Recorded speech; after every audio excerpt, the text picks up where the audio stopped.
Introduced to the world by critics as the new Alyx and released on March 30 exclusively on Steam.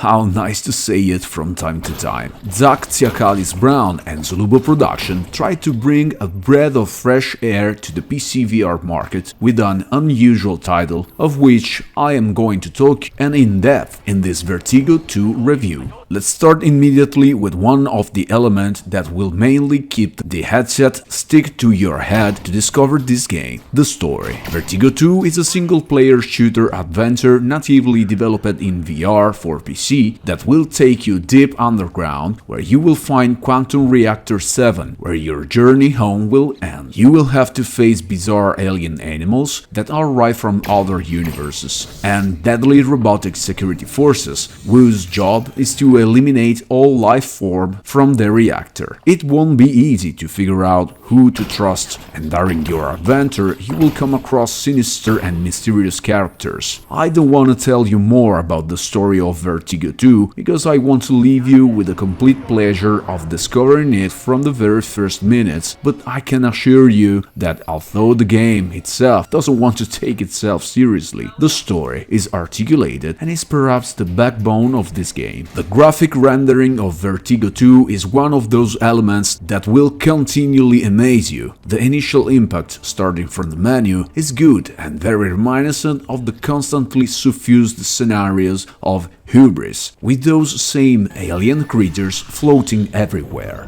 The range of environment you will encounter is enormous, ranging from research laboratories to underground mines, passing through deserts, grassland inhabited by gigantic alien animals, and even caves and underground rivers of magma. This variety makes Vertigo 2 an adventure that is never boring or repetitive. The particle detail is excellent. The smoke effect for the first time do not cause that grainy effect. The textures are not the highest level, but there is an excellent play of light, shadows and reflections. The weapons do not reproduce real models, but they are well made and the effects of these are very imaginative. For example, the gun you start the adventure with uses a magazine with a blue liquid inside that moves in the tube. The shotgun has a kind of rotating turbine on the barrel, and there are different types of grenades, including water grenades that you will need to use at a particular moment in the game. The models of the various characters and creatures you will encounter are perpetually jaw-dropping, sometimes because they are really beautiful craft, sometimes because,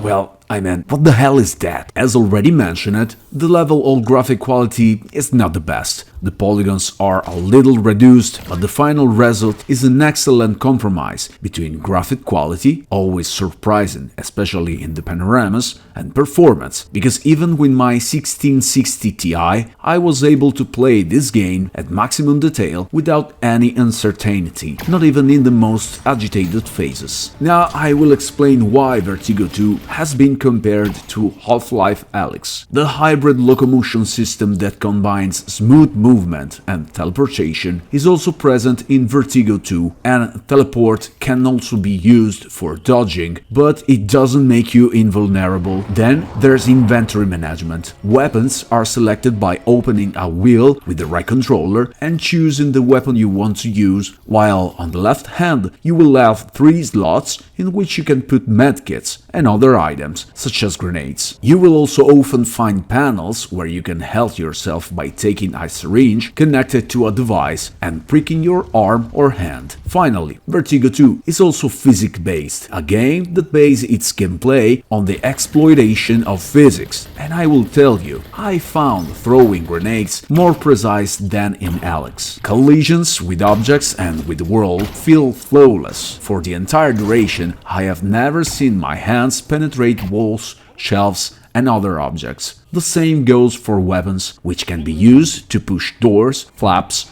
and switches, without the barrel of the weapon entering them or get stuck. Shooting is pure fun, designed to put you in difficulty, but also to push you to find the best solution to get the better of enemies. And boss fights, a great and appreciated return to the shooter genre. It will not be enough for you to simply shoot madly at the boss, but you will have to find his weak point and hit him like hell. Finally, I've never been stuck looking around to understand what to do or where to go, but to reach some areas you will have to deal with some environmental puzzles, which involve the exploitation of the movement system, such as jumping or teleportation, or the use of elements present in the environment, such as cranes, freight elevators, or even the help of unexpected friends. One last thing that struck me is the incredible voice acting of the characters. There are so many of them, and each of them has its own voice and its own characteristics way of speaking. And for an indie game, it's a truly incredible and well done work. Vertigo 2 will keep you busy for about 10 hours, and during your journey you will find a couple of detours that will make you wonder, what will I find if I went right rather than left? Well, know that I did it, and while in some cases, often, I found a dead end or a closed door, sometimes I found some very interesting elements such as precious resources and even Easter eggs. Some homages made to other games, such as the portal gun of Portal 2, even if inside a laboratory which cannot be accessed. So, if you want to satisfy your curiosity or if you want to find all the hidden objects, remember that Vertigo 2 is a game that you can play again at least a second time, and even very willingly, offering a decent possibility of exploring the environments. Vertigo 2 has some breathtaking environments. You go from colorful and perfectly lit environments to dark caves illuminated by your torch, and in some phases you will even find yourself underwater, where, on the other hand,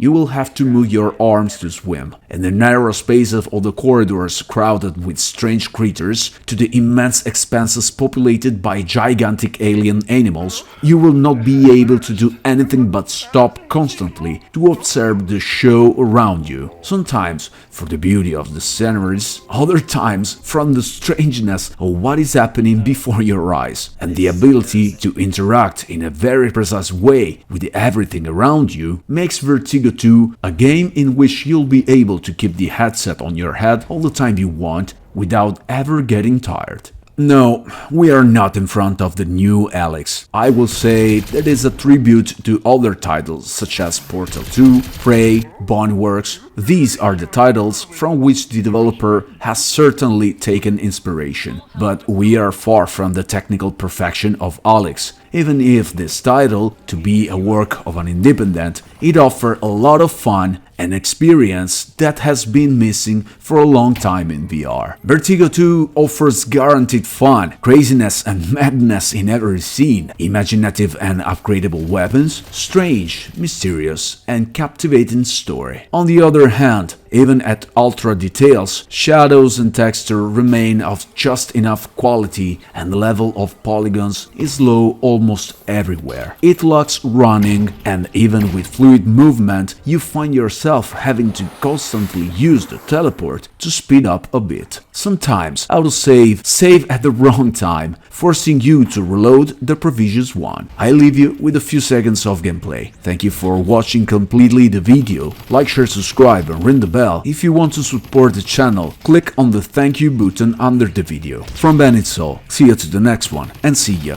in VR. Have fun, guys.